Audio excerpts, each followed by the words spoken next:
श्रीनाथ जी, गुरु गोरखनाथ जी के चरणों में आदेश आदेश आदेश। महामाई महाकाली भैरव बाबा भगवान दत्तात्रेय जी के चरणों में आदेश आदेश आदेश। आप सभी को आदेश आदेश।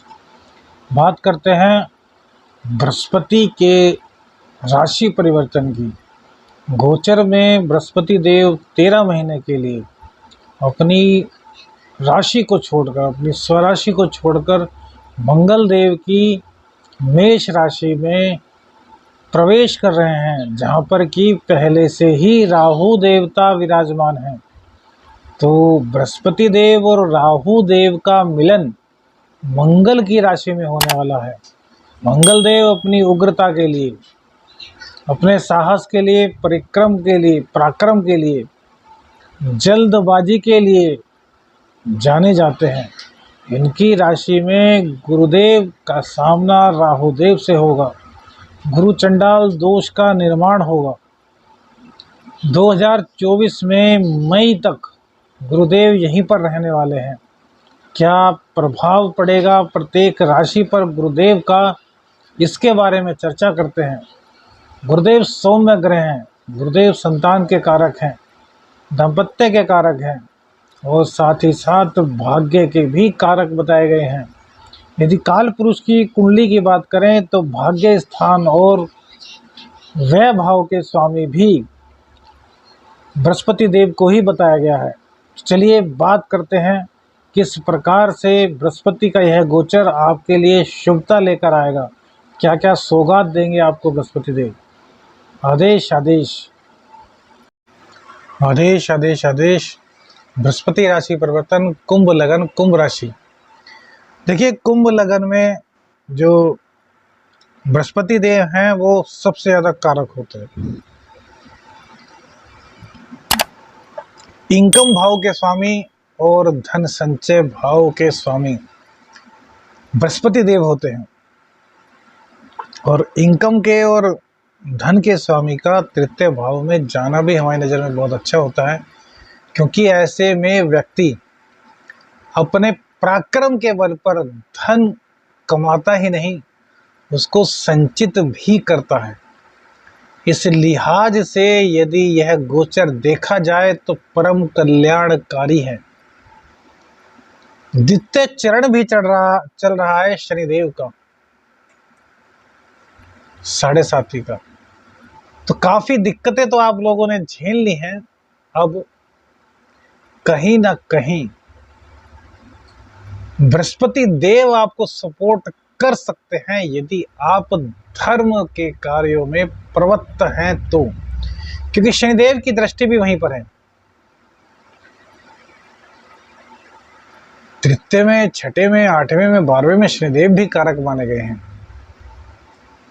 और भैया यहाँ तो 11वें के और द्वितीय भाव के स्वामी तृतीय भाव में आ रहे हैं, तो पराक्रम के बल पर आप खूब कमा सकते हैं। लेकिन राहु से ग्रसित हैं तो इस बात को समझना होगा, कमाना तो बहुत अच्छी बात है, एक अलग से आपको अभिरुचि भी कमाने के लिए बृहस्पति देव देंगे।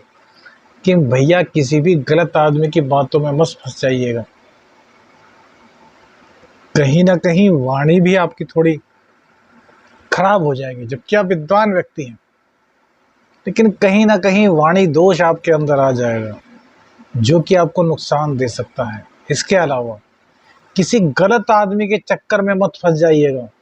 अभी तक बहुत दिनों से आप तलाश में हैं कोई नया काम करने की, धन कमाने को रिसोर्सेज देख रहे हैं। अब इस गोचर में आपको अचानक से कोई व्यक्ति मिल जाएगा, लंबे लंबे ख्वाब आपको दिखाएगा। यार इतना पैसा लगा दो तो ये करवा दूंगा, 5 लाख लगाओ तो 50 लाख कमवा दूंगा। उसकी बातों में आ जाएंगे। वो आपको कई चीज़ें भी दिखा देगा जिससे कि आपको यकीन हो जाएगा कि यार ये तो वास्तव में कमा रहा है। जब ये कमा रहा है तो हम क्यों नहीं कमा सकते। ध्यान रखिएगा, हम क्यों नहीं कमा सकते। जैसे ही आपके दिल में यह बात आएगी तो तुरंत राहु एक्टिव होगा।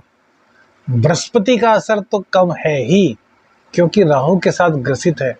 और जैसे ही बृहस्पति देव एक्टिव हुए तो वो व्यक्ति आपको लूट करके भाग जाएगा और आप रोते रह जाओगे, क्योंकि कहीं ना कहीं बृहस्पति देव आपको रोकने का कार्य करेंगे, हालांकि वो आवाज़ बड़ी मध्यम होगी कि गुरुदेव के अंदर बल इस वक्त नहीं होगा। उस मध्यम आवाज़ को आप यदि सुन पाएँ, और केवल सुनना ही नहीं, उस मध्यम आवाज़ को आप सुनते हुए उस रास्ते पर चल निकलेंगे, तो फिर बृहस्पति देव आपको माला माल कर देंगे। चकाचौंध की दुनिया से बचना है, पराक्रम करना है, मेहनत करनी है।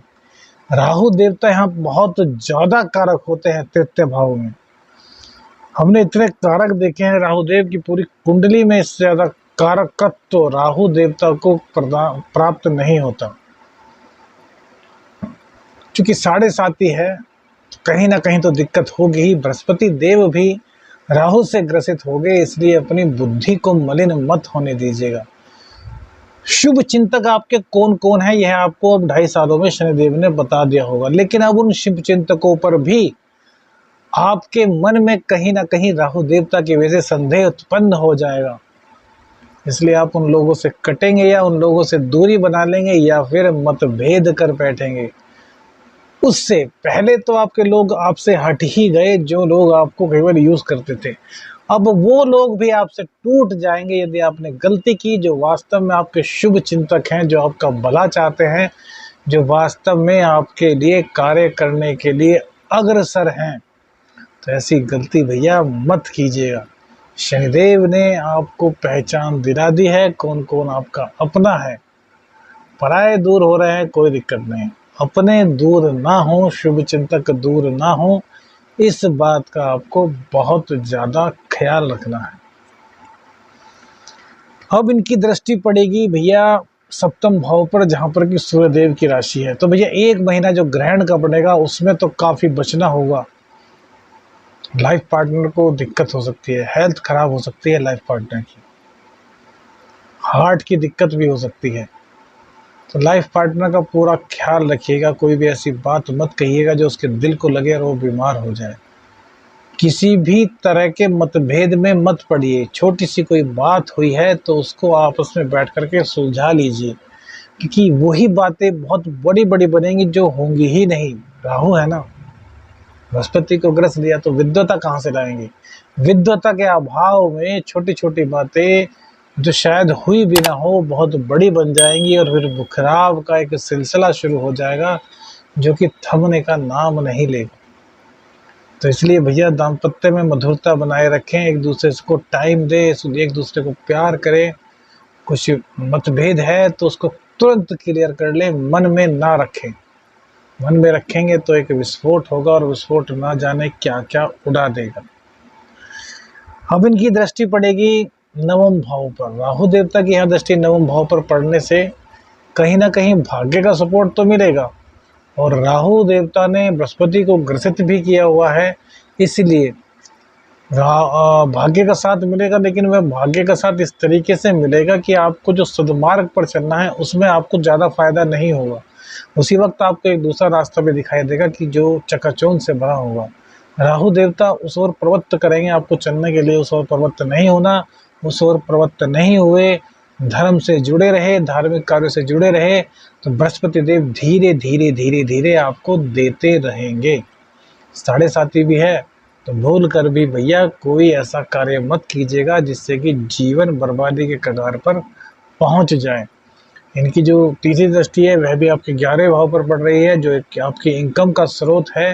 बृहस्पति देव इनकम के स्रोत होकर के 3य भाव में बैठ गए हैं, राहु से ग्रसित हो गए हैं। जैसे जैसे राहु उनकी बृहस्पति की पावर बढ़ेगी तो आपकी इनकम तो ये इंक्रीज कराने का कार्य करेंगे। लेकिन बात वही है कि आपको चलना सदमार्ग पर है, किसी भी रूप में आपको सदमार्ग से पीछे नहीं हटना। यदि सदमार्ग के रास्ते पर चलेंगे, ईश्वर से जुड़े रहेंगे, आत्मा की आवाज़ को सुनेंगे, सबकी कदर करेंगे, अपने अंदर स्वार्थीपन घमंडीपन नहीं आने देंगे, तो फिर यह गोचर आपके लिए अति उत्तम सिद्ध होगा। शनि देव की कृपा भी आपको प्राप्त होगी। क्यों? क्योंकि शनि और गुरु एक साथ मिलकर के जो एक नई योजना बनाते हैं ना, उसका तोड़ कहीं नहीं होता। शनि धीरे चलते हैं और बृहस्पति देव ज्ञान के कारक हैं। शनि की दृष्टि भी यहाँ पर है, तो शनि और राहु का संबंध भी है, तो पितरों संबंधी कोई दिक्कत, बड़े बुजुर्ग से मतभेद ना हो, इस बात का ध्यान रखिए। आदेश आदेश आदेश, अलख निरंजन। हर हर महादेव।